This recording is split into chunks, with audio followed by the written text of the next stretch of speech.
Et salut tout le monde, j'espère que vous allez bien. Alors aujourd'hui, on va faire le débrief de Valenciennes-Bordeaux. Alors il est jamais trop tard, hein. Nous sommes mardi. Je suis désolé, la coupe de cheveux, bon, est à peu près faite. Je suis désolé, petit épi derrière.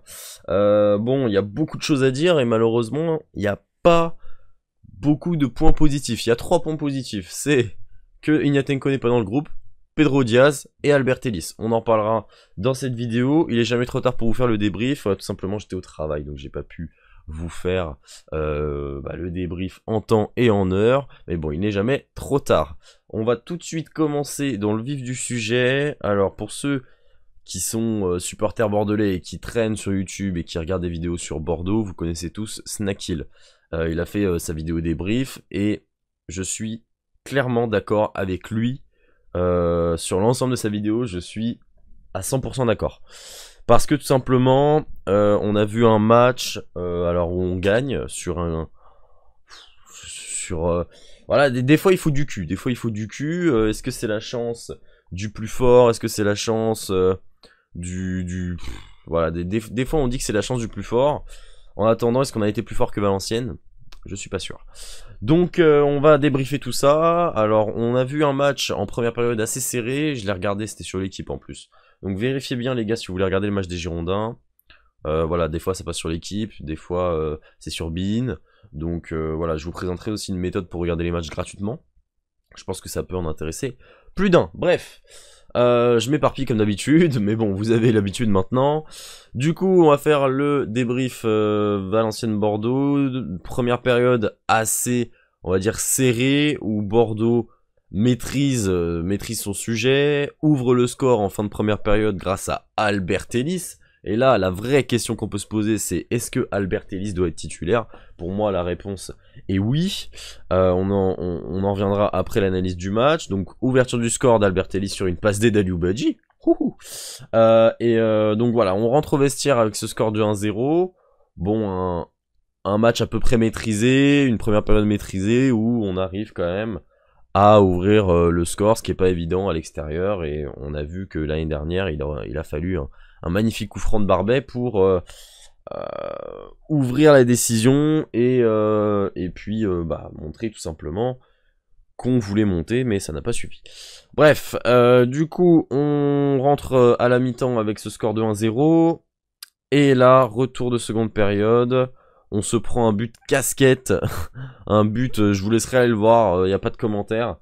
Franchement, j'étais devant ma télé, j'ai gueulé parce que c'était...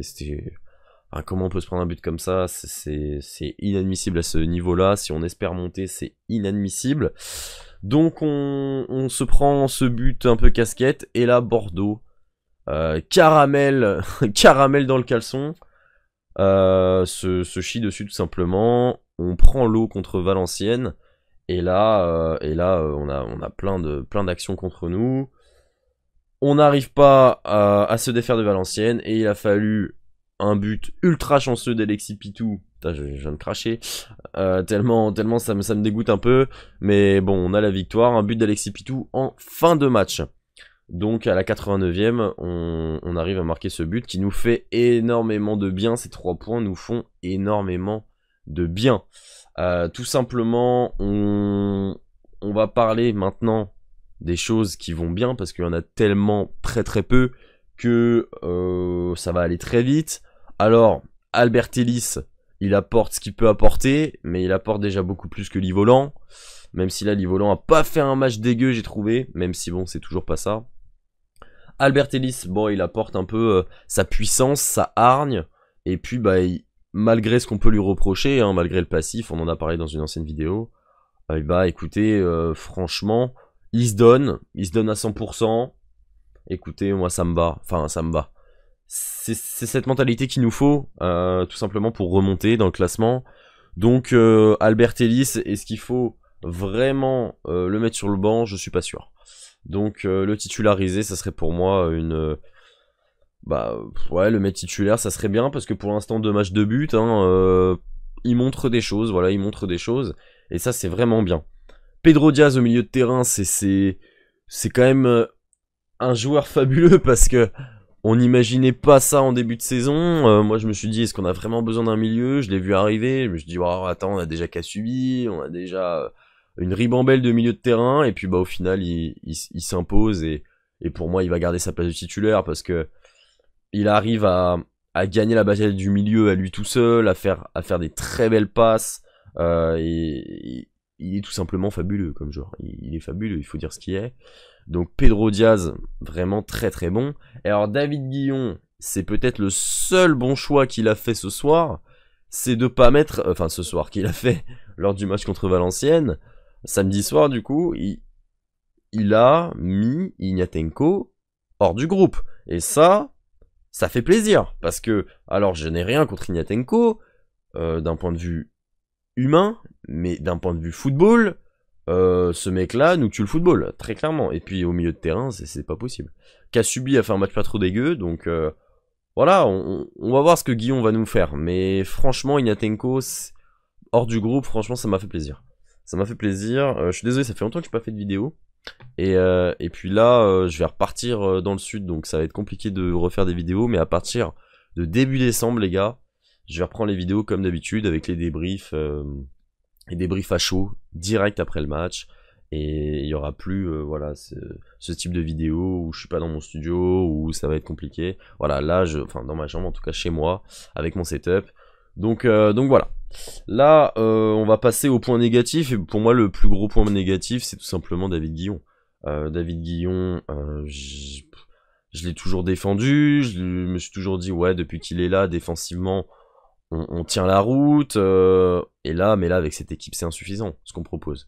Et c'est pas normal que contre Valenciennes, contre Concarneau, que contre des équipes, alors je n'ai rien contre ces équipes-là, et je les respecte vraiment dans leur intégrité, mais en attendant, si on veut remonter, on doit pas avoir des matchs chauds contre des équipes qui ne visent pas la montée, qui n'ont pas les mêmes objectifs que nous, et c'est tout simplement normal. C'est pas dévaloriser une équipe, c'est dire ce qui est. Donc, là, ce match-là, ouais, ça va être compliqué. Guillon, au bout d'un moment, même s'il y a la victoire, en fait, on n'est pas content. On n'est pas content. Et dans le jeu, c'est dégueulasse. Très clairement, à part en première période, bon, où on tente, on se crée des situations, mais c'est pas maîtrisé. C'est pas maîtrisé. Et je vais reprendre les propos de Snackhill, mais à la fin du match, David Guillon qui dit oui, c'est un match maîtrisé. Non, c'est faux. C'est faux. C'est pas un match maîtrisé. Voilà.